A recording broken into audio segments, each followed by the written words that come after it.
All All right. right, everybody. Welcome back to Sex Ed in the City with Drew and Dr. G. Hey, Excited to be with, everyone. excited to be with you again today. Today, we're going to talk a little bit about Father's Day, talk about some of our experiences with our fathers involved in sex ed, all the things you want to hear. Yeah, so yesterday was Father's Day. So shout out to all the dads and parents out there. So I want to acknowledge before we start how challenging this episode might be for not only like our listeners, but also each other. I think everyone has things with parents, but I know you and I specifically have talked about some like deeper things with our dads and what that means. So I just want to acknowledge that for everyone and also remind ourselves, each other, to like stick with the authenticity and the vulnerability, but also give ourselves the grace of whatever that means for us. Because I know for me, talking about fathers and my dad has been very challenging. I used to never be able to do it without crying. Now I can sometimes do without crying. So we'll see what happens today. But I just wanted to put that out there before we really dove in to the father discussion. Thank you for that. That was much needed. I think honestly, hearing that does make me just like take a deep breath a little bit. Prepping for this or just like thinking about it last night. I was at Matt's and I was just like writing stuff down. I would just like sat and thought because I don't think I had thought and all the emotions, Yeah. I was like, I felt so grateful at some points. There were points when I was literally like tearing up and Matt's just like, what's going on? Yeah. Yeah. Fathers, But where to start? yeah, but you know what? That's why I think it's so important to share because I remember when I was when I was 15, I went to high school in the 90s, and the famous Fresh Prince episode, or Will Smith's, Oh, dad, in that whole conversation with him and Uncle Phil. And there's a point where he's like, why doesn't he want me? And that whole scene, right? It's the famous Fresh Prince scene everyone talks about. If I ever meet Will Smith, I'm going to talk to him about it. But that episode really changed my life because up until that moment, I thought I was the only person dealing with everything I was going through with my dad, and how isolating and lonely that was. And so when I think about us sharing, not everyone see that episode of Will Smith, like us sharing, I think can let others know that they're not alone and that they're not the only ones going through this. Let's talking about parents in general and family in general can be deep, but I know especially for us and other folks that have stuff with dads can be deep. That's the second time on this pod that I can recall you talking about that feeling of like, I thought I was the only one and Mm. finding safety in and or just security and knowing that other people are going through the same thing. What a powerful feeling to kind of realize Mhm. that's not just you going through it. Oh, I think, oh, there you are. Do you want to Yeah. talk a little bit about your dad? No, I just took a pause because I was like, let me take a breath. I thought you were frozen. No, Power of see, the that's the pause. thing. I was like, is That's he how, there? oh, okay. Yeah. I guess let me how to start. So for those of you that don't know, my father died, which I realized in thinking about this episode, it'll be 8 years in October. And I can't believe it's been 8 years. So my father was an alcoholic and a drug addict. I don't know if I've ever had a conversation with my father when he was sober. Um, so there's that. Um, and he wasn't really around at all when I was young. He was there when I was small, but then I didn't see him from the age of 10 until 21. And we didn't really even speak. He'd like call me on like his birthday and Father's Day, and things like that. So my memories of my father are when I was very young and then as an adult.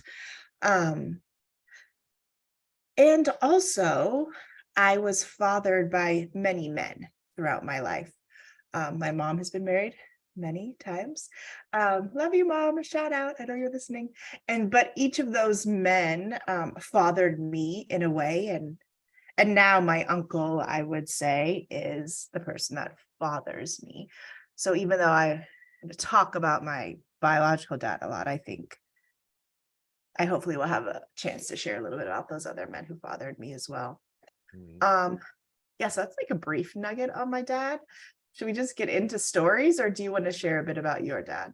I can give a little background about mine. I appreciate you sharing this. I'm excited to hear more as well because we've talked a lot about this, but always good. Like Matt was asking questions last night as well, and I was like, I don't know that. Like, I don't know. Like, so very curious to Yeah. hear more. My dad is an avid listener to the pod. He sent us an email, and I think that's a Yeah. testament to kind of who he is. He like is a very caring guy. But he was actually invited to be on today, and he politely declined, and we accepted that because Yeah. consent. But Right. shout out to Paul Miller, who I actually didn't even call yesterday on Father's Day. Ooh, I'm gonna call you today, Dad. I Son, promise. fail. OMG. I texted him. I was like, call you today or tomorrow. He's like, got your card, great. um my dad, how do I describe him? He's very passionate, he's very kind. And what I love about him is that I never, or what I was thinking, what I love is just he was just a great role model. I didn't feel like policed or like forced into things. He really lives his life as a humble, like hardworking, no complaints, just genuinely kind human. It almost feels fake, but because I know him, it's just very real. Like I feel like my mom and I are similar in the way that we're like cranky, but my dad's just like always upbeat and kind. Um, yeah, and always just been very supportive. He grew up with parents who got divorced, and he traveled with the army. His dad was in the army or Air Force, ended up in central Pennsylvania, and he's kind of been there ever since. So he's very much a small town, rural guy, and has been there since high school, except for like a brief trip out west, and kind of just made his roots and just hard middle class working guy raising the family. American dream, I would say. Oh, wow. And also, I can't believe I haven't met your parents. I feel I like we don't need think to so. remedy that. I don't think I there would be haven't. any time you would have. Yeah, I didn't. So hopefully we can make that happen. Ah. So, okay, so I was thinking about this because I also don't want to have this be like our own therapy and be crying the whole time, but I Do also it. really wanted to share. I recently did a keynote at the Maine Family Planning Conference up in Augusta, Maine. Shout out to Maine Family Planning. And I did the keynote, and one of the things I talked about were like times in my life that I remember being part of my sexual development. So, and I told this story there, and I don't think I've really told it to people a lot. So I think I'll share it. So I was in um like pre-K, like daycare. This is before I was in school. My dad was still around at this time, still living with us. And so I was in pre-K, and there was a boy, and we decided that we were going to show each other our privates, in air quotes. That was our plan. We're like, I would show you mine, you show me yours. Like, and I was hyped. I was into it. I was like, yes, I don't know what you're showing me, but whatever it is, I want to see it. Like, I What's was down in. there? Yeah, I was like, you can see mine. I want to see what you have. Like, let's do it. Like, I was for it. Okay. And so there was like a fort, because inherently we knew there was something wrong with it, though, that we Yeah, hid in a fort to do it. that's And learned. so Yeah. I showed him mine, and then he did not show me his. Typical man. So rude. I was so pissed. So the whole thing, we had made this pact that we wouldn't tell anyone. Okay. So inherently knew it was wrong. We weren't going to tell anyone. We did it in a fort. And then I didn't get to see anything. But what happened is, as soon as my mom came to pick me up, this kid came up and was like, Rachel showed me her privates. And he told on me. Like, okay, I don't remember who this kid is. I don't know his name. I can't think of what he looks like. Drag But him. if Drag he's him. ever listening, like, who are you? Anyway, Show ass out and here. you owe me a dick pic. solicit. I'm gonna Anywho, spit my water out. sorry. Happy Father's Day, everyone. So anyway, let's get to where my dad comes in. So, it's a fuzzy memory. At some time, my mom must have came home, told my dad about it. And so we're sitting at the dinner table, and my dad is like, I know what happened, blah, blah, blah. And he has this wooden spoon. And he's like, if you ever do that again, and he takes the wooden spoon, he hits the table, the wooden spoon breaks in half, goes fly. And I'm just there terrified. And put a pause in it. My dad was not I don't want to say he wasn't a violent person. He was a never violent person towards me. Like, I didn't get spanked. I think I got spanked once in my life from my dad. Like, towards me, he wasn't violent. So this moment of I was not allowed to do that, and this violence and this fear that he was so hard he broke something, was just like terrifying. And mind you, I was like 4 or 5, right? Because I'm in preschool, or daycare, something. I asked my mom about that, but it was really terrifying. And so I often think about that as, right, like how people that are socialized as girls, how our sexuality is so shamed, right? Anything about our sexuality, anything about our pleasure, masturbation, everything we do, it's dirty, it's wrong, it's, you're a bad girl, and how that really plays out into our development as women, as we do get older and start being in a relationship, whether it's, platonic or romantic or sexual. So I think about that often, and not often, but I think about it into a way like, how did that affect my own shame with my own pleasure, right? From having that message at such a young age that it was wrong and bad and scary to show your private or a piece of yourself to someone else that was fully consensual. This boy did not he didn't show me his, so I feel a way about that. But at the beginning, it was consensual, right? Like, he didn't pressure me to do it. I was all in. So I've thought about that a lot, so there's that. But I think, yeah, so that's one story. I think I'll pause and let you share a story before I. Well, yeah, I mean, how so many things with that. First, you already knowing at age 4, like, that doing this private stuff has to be hidden, and then it's either shameful, or maybe that's a good thing that you learned, like, I shouldn't be doing this out in public. I think that's interesting, and I wonder where we pick up on that. And also the fact that you still remember this, I don't want to classify it as trauma, but it seems like a core memory. Like, imagine if our fathers had the bandwidth or the knowledge to just ask us about what happened, to be understanding about child development, just be like, hey, it is very normal that you want to do this. We're all curious, but this is private parts. We shouldn't be doing this with other people. These are the people it's okay with. These are the people it's not. And how that conversation could have, like you said, shifted something so dramatically. And a lot of adults are not prepared for that, or don't feel comfortable. Yeah, and him being able to have a conversation about consent with me. I think about my own sexual development, my own sexual experiences, and how that conversation about if it had been about consent rather than I'd done something wrong, how that would have shaped me.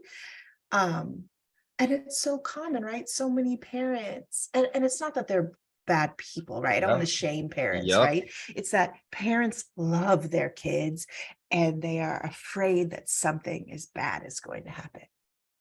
And so they're doing it out of protection, out of fear, right?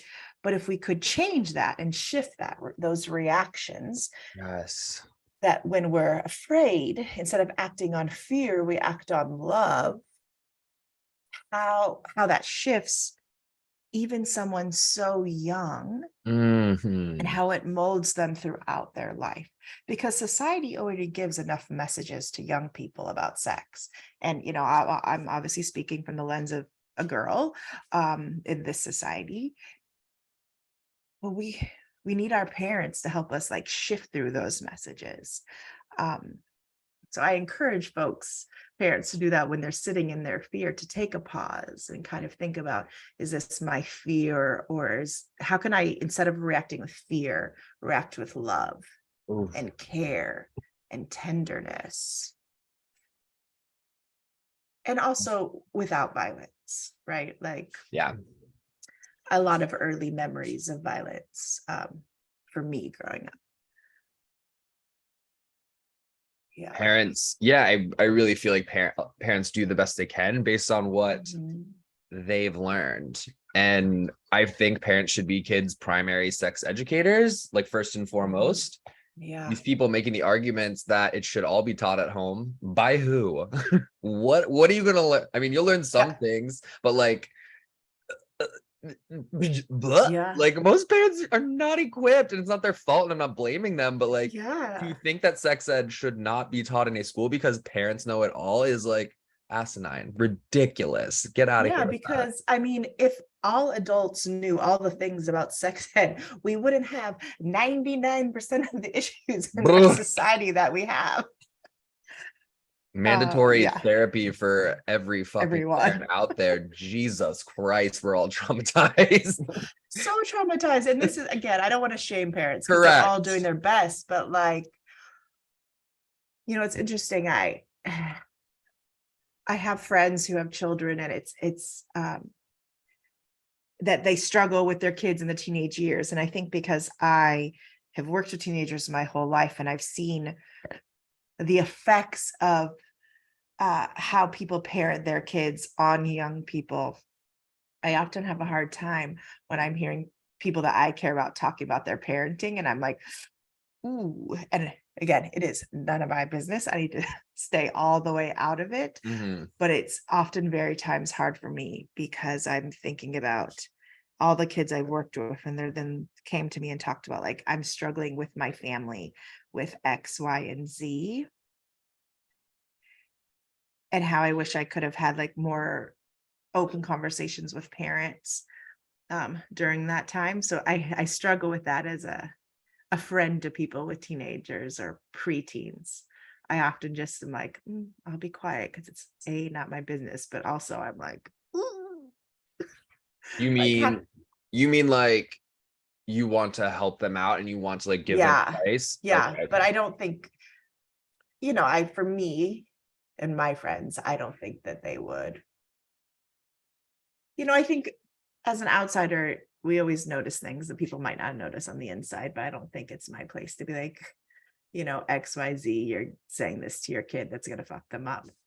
Um, It is hard. It's always like it's really hard. asking. There's a very Yeah. fine line. It's a very Oh. fine line with like butting in someone's business and their family, and every family has their own Hmm. values and norms. But I think just working with teenagers for so many years and seeing kind of the reciprocal end of that from young folks, there's times I'm like, "Ee." We get them. Yeah, and it's also interesting because we feel like parents to them, but we are definitely not. So we Yeah. we know what it's like to teach them in a classroom setting and like best practices for Uh-huh. that, but like not having to deal with them for the other 23 hours and 60 Yeah. minutes a day is a completely different Yeah. thing, right? And neither of us are human parents. You're a Yeah. dog mom, but Yeah. yeah, it's very different, I would think. Yeah. Like I don't have to worry, like I don't live with those people too. They're not Yeah. telling me they hate me. Lola Uh, doesn't tell you that? Lola Lola is absolutely obsessed with me. First of all, watch your mouth. probably on your lap right now, or like No, she's not. Lola's my dog, everyone who's wondering who Lola is. shout out to Um, Lola. right. Okay. So what about you? Is there like a core memory that you have about your dad and him influencing you? There's I was thinking about this. There's not like I mean, there's a bunch. I think it does. I didn't realize it at the time, but it does connect with my sexuality. I always like stereotypical. I came out as at 27, like very late, but I always felt off. I don't want to say off. I always felt a little different and kind of knew something was there. It just took me a while to acknowledge, like a lot of gay or queer people. As a child or as a young person, I was I did a lot of things that maybe weren't traditionally masculine or things for boys. Very young, was into The Little Mermaid. Like, I don't want to say into, like I was obsessed. Like I watched it all the time, every day. I had Little Mermaid dolls. There's videos of me singing Part of Your World, all that stuff. And my dad and my mom they were very supportive. Like they knew I loved it. They got me Ariel dolls, and that I knew something was off about me liking it, but it didn't feel like it was from them. It felt like it was from like my extended family who just kind of always like talked about it, or just like people at school and things like that. And also another non-traditional thing I shouldn't say non-traditional. I did gymnastics as a kid. Like I remember watching the 96 Atlanta Olympics with like Shannon Miller, Dominique Dawes, and just being like gooped, loving it, being obsessed with their femininity and how good they were. And they won the gold. And I was like, I want to do gymnastics. And my parents were like, great. My grandma paid, put me in. I went twice a week. And with gymnastics, my dad was just very, like he was a state champ in high school. He got a college scholarship, D1. There was no pressure to like be that person. He was just happy I was happy, and he was very invested. He would come and watch. He would videotape me at gymnastics sometimes. I would do routines in the house, and he would, with music that I had like choreographed, and he would like score me and watch. He Oh built my God, me. that's Oh awesome. my God, they've got to be out there somewhere. I was like full on like landing and like flicking my Yes, I need to contact Mr. and Mrs. Miller and get those videos Oh, ASAP. definitely not. Yes, But yes. like I think I remember him making me like a pull-up bar to do that, in like rings and like a pommel horse, like physically making them for me so that I could Wow. practice. So he wanted me to do what I wanted. And I appreciate that so much right now. And if I ever am a parent, like I know I want to be that person. Um, yeah, that was really special. It was really nice. Ugh, that's so beautiful. I mean, how many young kids, especially boys, are told they can't do things because that's for girls? And honestly, why? That's so dumb. Why can't all genders like Little Mermaid? It's dope, Mm-hmm. right? Why can't everyone like gymnastics? It's really cool to be able to flip your body in all the ways. Yeah. Side note, folks, Mr. Drew Miller can still do back tucks. I've seen it with my own eyes. Um, me, on the other hand, can't do a cartwheel, but that's a I'll different teach you. story. No, everyone's trying to teach me. It's not happening. No. They're giving up. Shout out to Vicky Acosta, Newburgh community gymnastics teacher. But yeah, like if all young people, like imagine if we just took away the gender of toys and activities and everyone just did the thing that like brought them joy. What a great world it would be. Like think about all the people that don't do things that bring them joy because for whatever reason society has told them not to, whether it's for a different gender or it's for a different race or because it's for a person that's smarter or looks a certain way or whatever it might be. Like imagine if we all just took that and said, no, I'm only doing things that bring me joy, and then everyone else just let it rock. The Like it world. would just be such a different place. And I so love for you that your parents did that because that's a beautiful thing.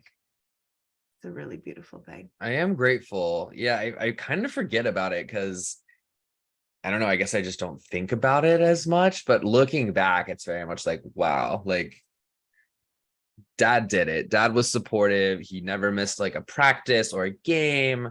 And like ultimately, I feel like that's his love language towards me, was just like, what is that, quality time or acts of service, Mm. which I truly feel like he got from his mother, because she was very much that, like, not necessarily nurturing, but very like present, will go above and beyond for her children.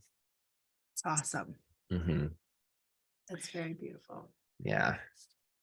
Paul is, yeah, we differ on some values. Like he's a little more conservative.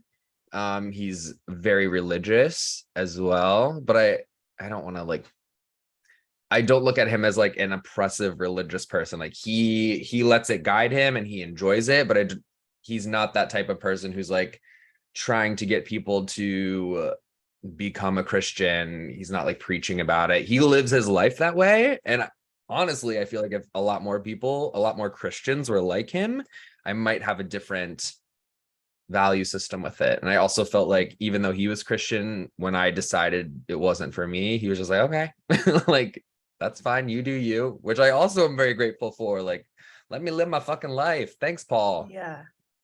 So I want to ask you a question. And for our listeners, I just want to say that we don't like rehearse questions beforehand. Oh no. We just do topics. So if you don't want to talk on this, full stop, like whatever.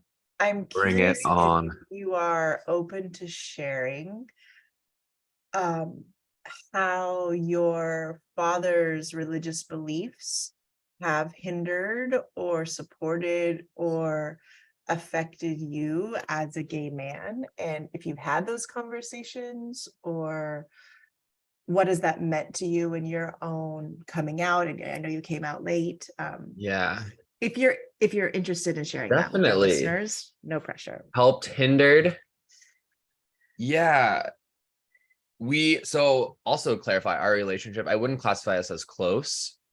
We care about each other very deeply, but if I call on the phone, it's like Father's Day, birthday. I'll go home a couple times a year. If I call home, it's like with my mom on the phone too. I wouldn't say we have like a deep, close relationship. We haven't had a lot of these talks. Thinking about like how that's affected, I think my fear was with coming out in general was just not being accepted. And I didn't think my parents or my dad wouldn't accept me. It was just like I think it was more of like an everybody thing. It was self-hatred, Mm. guilt, shame, all the things.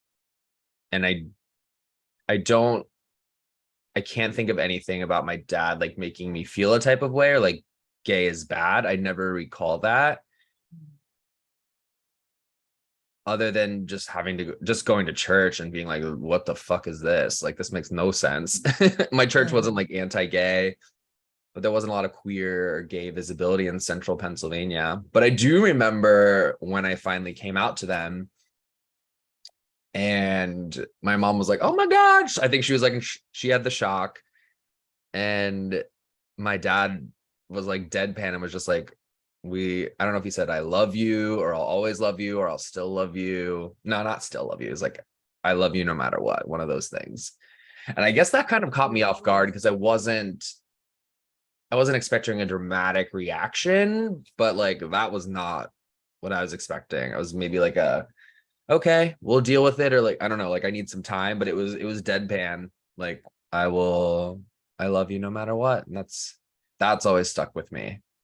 That's Wow, felt great. Yeah. that's so beautiful. I wish every queer person to have that type of this radical acceptance. I know I tend to be so hard on my folks or my dad. It's like, you should be doing this, or like, this is what you should be learning, blah, blah, blah. But like as I talk about it, like my childhood was like, there's nothing to complain about. Like they were there. They did everything they could. They were supportive. They were loving. Grateful for them. That's awesome. You talked about on I think it was our last episode about having your dad at the dinner table.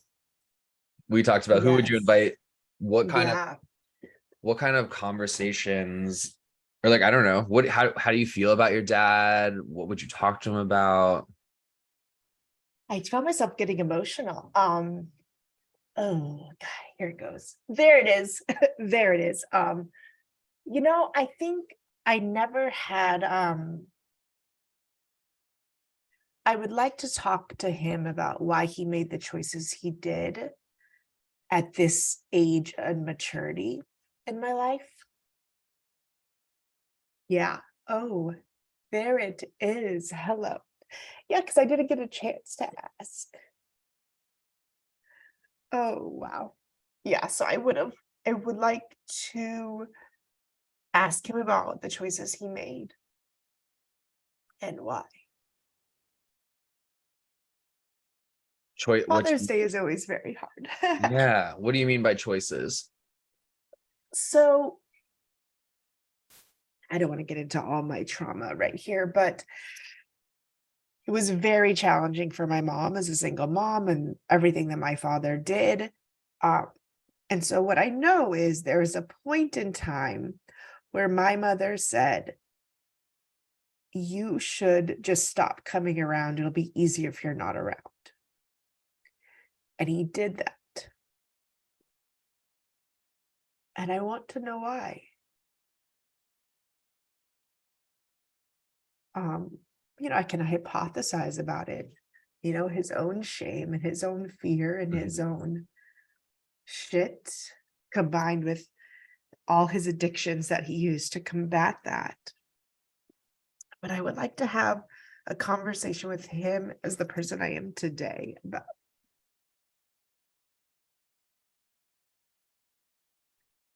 Wow, I thought I had mentally and emotionally prepared for this conversation. Alas. Do you envision that you'll ever get that convo? Does like your belief system be think like when I pass away, like I will meet my dad again and I will get to ask those questions? No, I don't believe in that. But I will say that I do dream of him every so often. Since he's passed, he's shown up in my dreams about 3 times. And each time it's like healing. How do your other siblings feel about your We all pops? have like very different and complicated relationships, um, for many reasons. My father has 5 children, uh, 3 baby mamas, um, and 4 daughters and a son. Um, we all have very different relationships, and part of that is because all the girls are 7 years apart. Um, and so we just, grew up at different times of in our own mother's lives, in our father's life. The 7 years is a big chunk of time. Yeah, that's So we huge. all have very different memories and very different things. I was very close with my father when I was a kid. I was like daddy's little girl. I had him wrapped Mm. around my finger. I loved him even through all the trauma that I witnessed. Like I was ride or die, um, which made it more painful, I think, when he left, which has led to a lot of like my own abandonment issues and attachment issues, like all the things we work on in therapy that we go through. Mhm. Um, yeah. But even though he was absent, like I said, I was lucky to have some great men father me, and a couple not so great men. Um, but I did have, like I said, like multiple father figures in my life.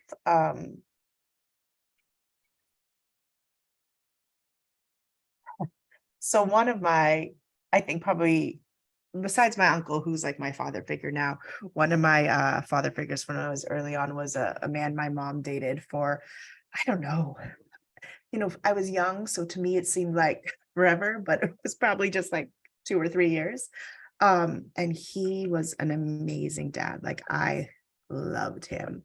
Like he was such a cool dad. And he had other children, and Mhm. I was just like obsessed with him. And he was all the things that my dad couldn't be, sober. He was not violent. He was, my dad was funny, but it was just different. It's different with someone who's sober. And when him and my mom broke up, it was really sad. Um, and that was a really hard, like, loss of a father figure for me. as a young kid, because I was like in fourth grade when they broke up, Mm. something. So I remember that being very challenging. But I think each of these father figures, I learned something different from them. And even my father, my biological father, I learned things from him, like so many of the great parts of so many parts of me that I love, I got from him. I got my curly hair from him. Mhm. You know, I got my sense of adventure and travel from him. Uh, yeah. I also got bunions. That's unfair. Thanks, Dad. Yeah, rude. And like all my, I have many, many moles. I got all those from him too. So, I think for me, I've done a lot of therapy about my dad, Oof. which is why I'm kind of a little surprised at the emotional reaction I had. Probably just because Father's Day was yesterday, so it was already emotional. But yeah, like for me, it was about finding the good in him and what I learned, because I would not be the person I am today if I hadn't gone through those things. And at the same time, I wish I would have had, I would say I wish I would have had something different. It would be, I often wonder what it's like to have something different. But when I used to always be like in therapy, if I would have just had this or that, everything would have been perfect. And it took a therapist to be like, how do you know that? And I was like, accurate. Like, I don't know, it could have been worse. So I'm grateful for the lessons I did learn from Mhm. him.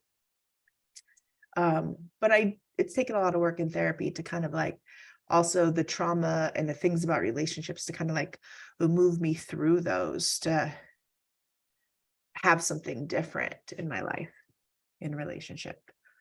Um, Mm. Are you still in contact with the man your father? That's an interesting point as well. Like when your parents are dating, or I don't know if your mom remarried, but like you develop that relationship, and then if they break up, like how does that work for the child? Like, yeah. is the father still involved? Like I would imagine that's hard Uh, for a mom, like yeah. emotionally, like it's So complicated. that other man, he like we follow each other on Facebook, but I was young, we left out of contact, what have you. Um, I did have a stepfather. For my mom remarried, I was like 12 or 13, like eighth or ninth grade.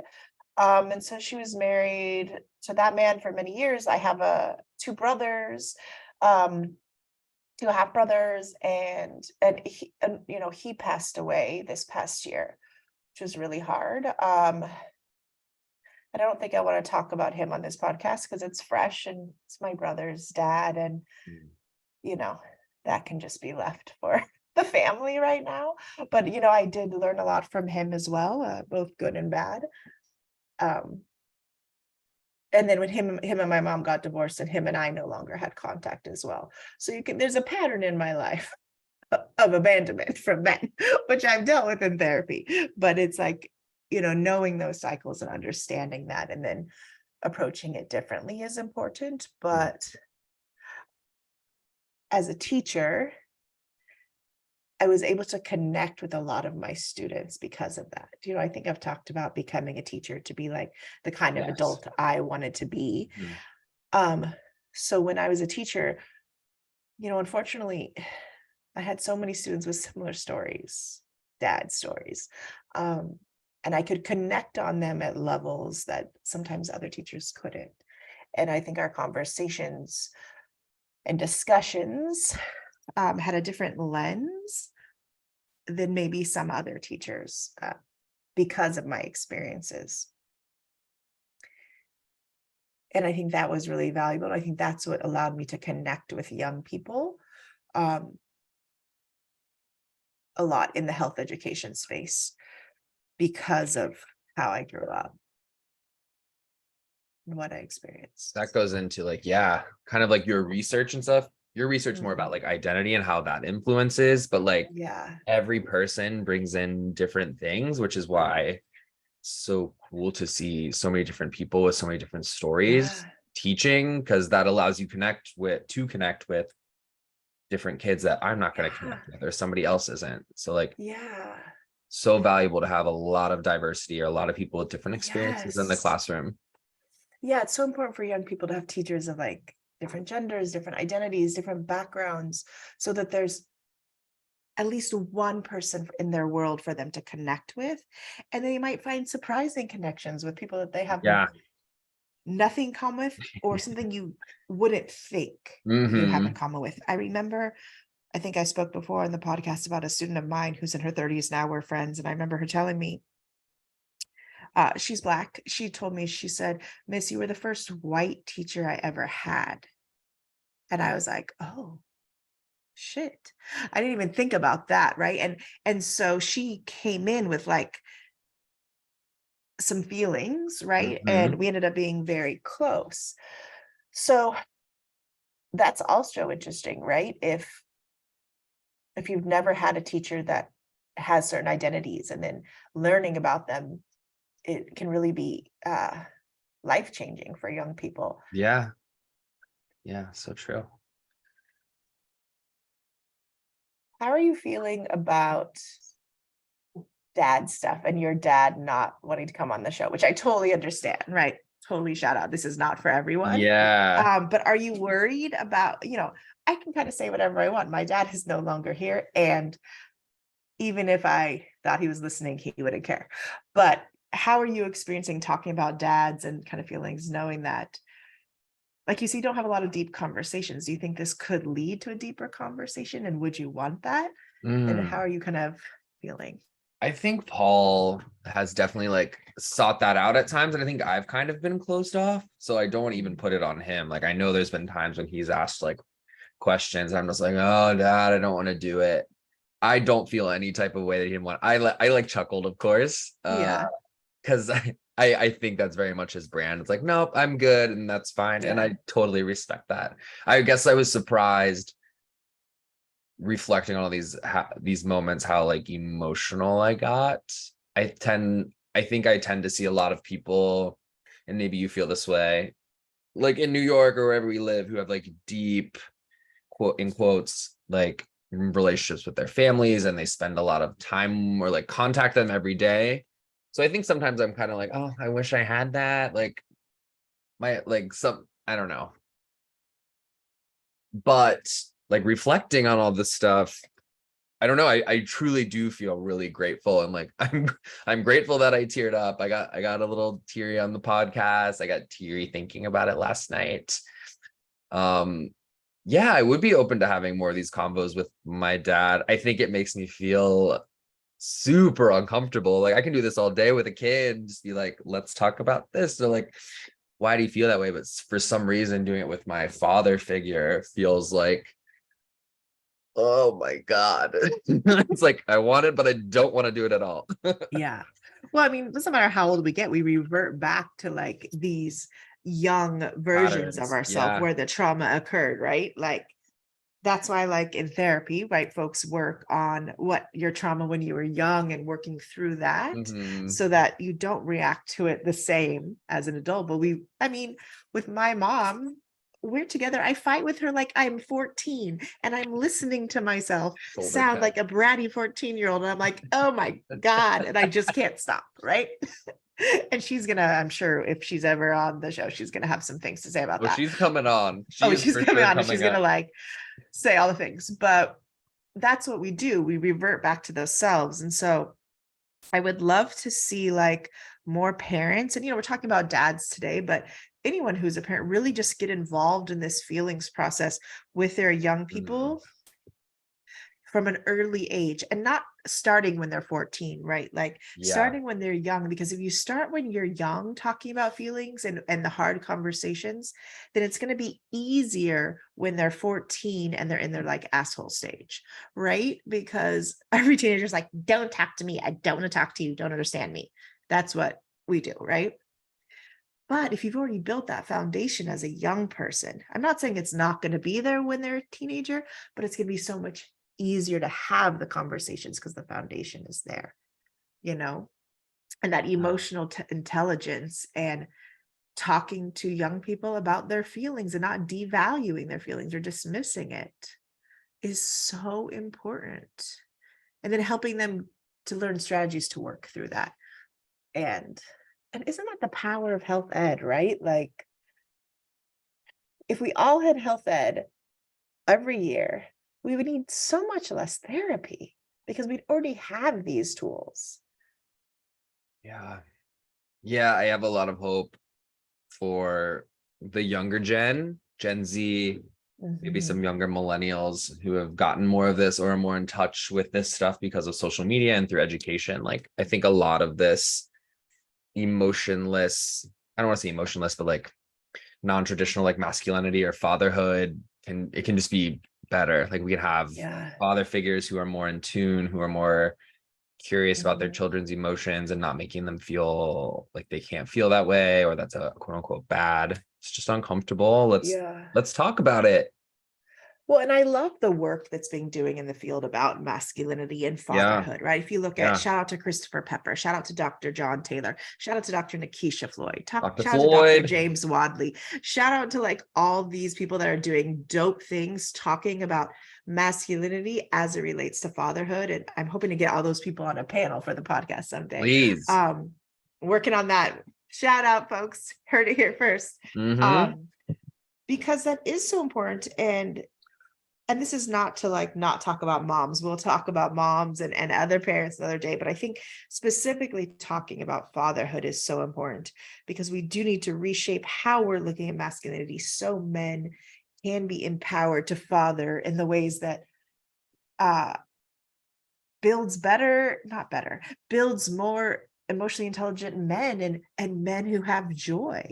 Yeah. Um and then it's not to disclude other genders, but I do think we really need to focus on some masculinity and what it means to be a man and in today's society. I mean, I look at my nephew who's 10, right? He's headed to the preteen stage. And I look at my sister who's doing an amazing job of teaching him emotional intelligence. Like this kid is so good at describing his emotions and talking about them. That's going to be great. Like when he's older, that he has these skills. And yeah, it's about 10-year-old things, but he's really able to do it. And that's great because then when he is 15, he's going to be able to talk to my sister because they already have that connection. Yep. Yep. Yep. And he's not going to be worried about being shamed because he knows that my sister doesn't shame him. Right? Because if you're afraid of being shamed, you're not going to the person. The fact that Period. he's naming his yeah, like Yeah. I still struggle. It's like I can for myself, I'm like, this is a bad one. This is not. I push it down when it Yeah. needs to come out, or I need to name it. Just freaking Yeah. naming it is so helpful. Yeah, like he told me yesterday he's becoming scuba certified this week, right? So yesterday I was talking to him, I was like, "Oh my gosh, you're so excited." He's like, "Yeah, but I'm a little nervous." And how amazing for a young boy to be able to say, "I'm feeling nervous." And then my reaction wasn't be like, "Man up, but don't be nervous," right? Like, because no, I was like, "Oh, that's okay to be nervous. Like, what part makes you nervous?" And he's like, so we talked about like what was making him nervous. Imagine if I would have said, "Man up, don't be nervous. There's nothing to be nervous about," right? How that would Hmm. affect him. But instead, he like, who doesn't get nervous? Like at one point or another, and he's already had a scuba dive, for God's sake. I'm terrified. They this So generation so cool. yeah. So I love seeing that because how amazing if instead, like talking, I'm gonna get very heteronormative here, but like I'm thinking about relationships when, and I'm talking about straight relationships, when there's this thing of men that they don't want to do it, they get scared, but instead of like talking about those feelings, they just cut someone off or they ghost them or they whatever they do. But how amazing if it was okay for a man in any type of relationship to be like, you know what? I'm having a lot of feelings and it's scaring me because they're intense. And I don't know if I'm ready for that, to be able to like express what's going on rather than like ghosting or doing some other behavior that's hurtful. The Um, full wheel of emotions, yeah, being able to process and actually talk about it. yeah. And like, how great for men to be able to experience the joy of fatherhood. right? Not as just the person that puts money on the table, but the person that like, I love seeing dads that are finding joy in their children. It's so beautiful. Mm, And we got to allow fathers to feel that joy. yeah. Have you ever done any work with specifically fathers? We've done like parent, I think we've worked with parents and stuff together, but nothing, I've never done something like gender specific. I've done parent workshops, and I've done like had like a lot of one-on-one conversations with dads as a Mm. teacher. I did have some, single dads. It was mostly with single dads as when I was teaching. And so I do remember having some longer conversations because they wanted to know like how to talk to their kids about, whatever it was. And usually it was fathers of daughters. Um, so I've had some long conversations there, but I haven't done specific dad workshops, and Mm. which is something I would be really excited to do. I mean, there's some really great orgs doing that. I mean, Dr. John Taylor has a whole book about it. If folks have heard of equimundo.org, they're doing some great um, initiatives around with boyhood and masculinity around the world. And of course, Christopher Pepper does a lot of great work about that as well. He's writing a Um, book. Yeah. yeah. So I think that there are people doing that work. And I don't know if it's, I go back and forth, right? Is it for me to do the work, as a woman? And, I saw there's this other podcast I've seen with this actor that I can't think of his name right now, but he had two people on, and it was himself and two other guests. One was a man, one was a woman. And one of the men said, well, can you talk to us about a little bit, to the woman? He said, why do you think Oh, I you know are this. able to talk about I know this. masculinity? Yeah. Right. And she said, because I'm the one that experiences the effects of these toxic masculinity. The gentleman that asked that question happened to be Black. And she said, similarly, how you can talk about whiteness because you're the one that feels the oppression of Yeah. whiteness. You can talk about that. So you become an expert in it. And so I think about that a lot too, is I've experienced all these things from toxic masculinity and things like that. And right now all masculinity is toxic, but the ones that is, and or the parts of masculinity that are toxic. So I kind of go back and forth, like this is work that I really believe in. And um so I've experienced, but there's a balance, and Yeah. there's only so much that I feel comfortable in doing. Um Similarly to how I feel about doing, any other type of work with a identity that is not me, right? Hmm. There is a moment that you do the work, but then you stop and you say, okay, that part's not for me, right? You got to stay in your lane. We That's can't how I feel we anyway. can't do it all as much as we want to do it all. It's not our place. Yeah. Yeah. Have you ever, do you remember any times that you've seen like students negatively affected by father stuff, or positive, like any good stories that you might be able to share with folks? Good question.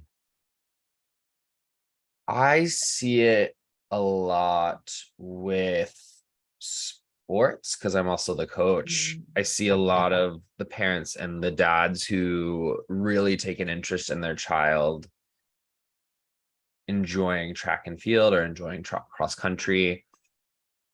And they've gotten very curious and just very supportive as to like, ooh, what kind of sneakers or spikes do they need? Like what training should they be doing like on the weekends or in the summers? Like how do I get them better? When should they be resting? What should they be eating? Right. So I love seeing, because that's primarily the population I work with, athletes, or boys and girls. It's really, I think that brings me a lot of joy when they see their child having joy in a sport and them getting curious about it. And I also acknowledge that it's probably easier for them to accept because it is an athletic thing, right? Mhm. I think a lot of men tend to support or enjoy sports. It's versus like, I don't know, would they be as curious or supportive as if it was something else? And I'm not saying they wouldn't, but yeah, I love seeing involved dads. parents Yeah. in general. Yeah. Me too. I think about like parent teacher conferences and the ratio of, parents that come in. Is it mostly moms? Is it dads? It's the parents together, parents different. And I always love to see that. And because in my experience at schools, it tended to be mostly moms that came in. Yep. I would get really excited when it was dads or, parents together, even if the parents weren't like together. I saw a lot of parents like doing some cool co-parenting, actually, like coming in like together and in really like healthy ways and cool ways. Um, which I really liked. And it, Mhm. a lot of conversations with dads worried about their daughters getting pregnant. That was number one concern of a lot of dads in conversations that I've had, and out of genuine like love, like not wanting to their daughters to get hurt. Um, and yeah, I think that's like the biggest conversations I've had. I think the coolest conversations I've had with dads is so I worked at a school, like I've talked about, the predominantly girls, but we had also a very large, like a lot of kids out, very like queer friendly school, very trans friendly. And so there's this one student who was very fluid and dope, would be like in a dope athletic gear the next day in a ball gown that he designed and sewed, right? The coolest kid. I think he's actually like a little bit semi-famous now, but I don't want to call him out. But I remember his parents coming in together and his dad talking about him. And you never know how parents are going to come in Yeah. and if their kids are out at home or all of that stuff. And his dad was like so proud of him Mm. for being himself and all like like the fact that he could sew, but also like all these things. And so that was really cool to see, just because I've also seen uh families really harm their kids that are homophobic. So seeing dads that are like, yep, and my kid sewed this ball gown and wore it and the fly like is so Owned it. cool. Yeah. Yeah. I love seeing that kind of stuff, and it really like would bring my heart a lot of joy. Because I think dads get a bad rap, but I think Mm. dads are out here really trying. Like I feel like there's a lot of pressure on people who father, right? There's a societal pressure. You have to make so much money and provide, and that's terrifying. And but I see dads out here like really doing good things, and I think they need a little bit more than a little more shout outs Yeah, for for the sure. ones that are out there killing it and doing great. Yeah, and there are a lot of good dads out there. Lots of great dads. Yeah, lots of great dads and a lot of great men fathering people that aren't quote unquote their biological children. I mean, I have to Mhm. shout out my uncle. Like I've always been close with him, but as soon as when my father died, he like stepped it up to really step in. Um, and I really appreciate him for that. He's a really cool Mhm. guy and just like funny. I always call him on Father's Day. And he's always like, "You're always the first one that reaches out before my own kids." Oh. And I'm like, oopsie. I'm like, text my cousins, like, get yourselves Making them together, look y'all. bad. I'm like, it's just because I'm on the East Coast time zone. I was just They gonna just haven't say, woke up yet. That's what I always say. I'm like, you're an but early bird too, right? You get yeah, up relatively early. yeah. So that's what I told him. But there's so many ways that people father outside of like traditional like dad roles or whatever. And I love to see men like mentoring people and just like giving positive examples of masculinity. It's so cool to see. Yeah. Yeah. What are your how are you feeling after talking about this? You had an emotional Yeah, I had an emotional roller moment. coaster. Yeah. I feel good. I think that there's so much more I could share, just like a tidbit into my life. And I'm actually writing a book, a memoir about my life. really talking about the men that raised me as the focal point. So I hope to share that with the world someday. Um,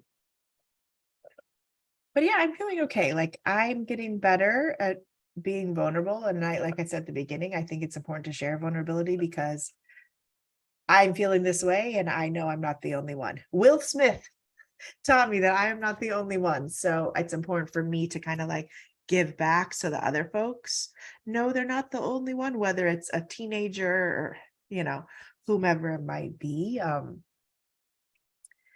think there's still a lot of healing to do. Just when I think I'm done with all the healing, I'm like, just kidding, you got some more. I'm like, son of a.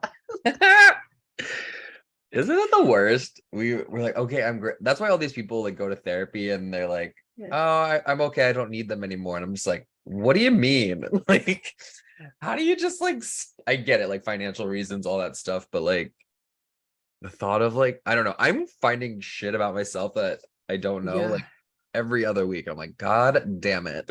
Please, Yeah. no, I don't want to think about this. Yeah. Ugh, I know. But I also think this comes with getting older, right? Like, Yeah. um, we start really being able to reflect on our lives in different ways. We have this different set of knowledge. We start thinking about, okay, what is this?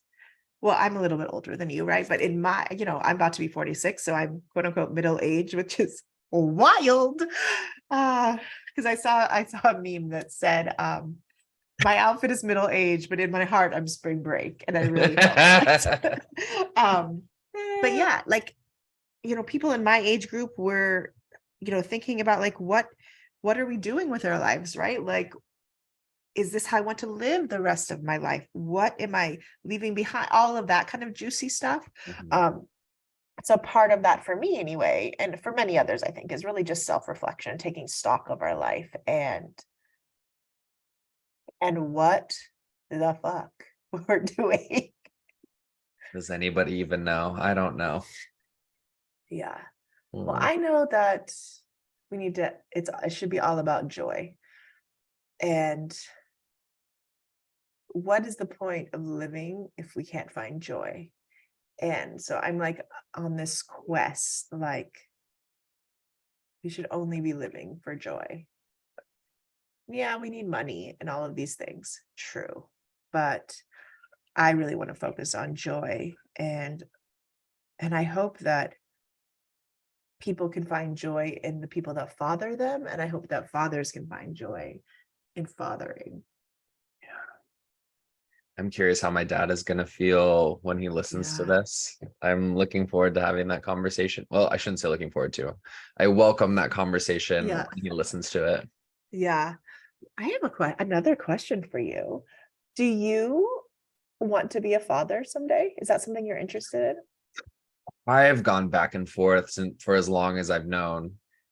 Living in New York, it's chaotic. It doesn't feel realistic because of the state I live in. Like I have a roommate. I'm 35. I have a roommate.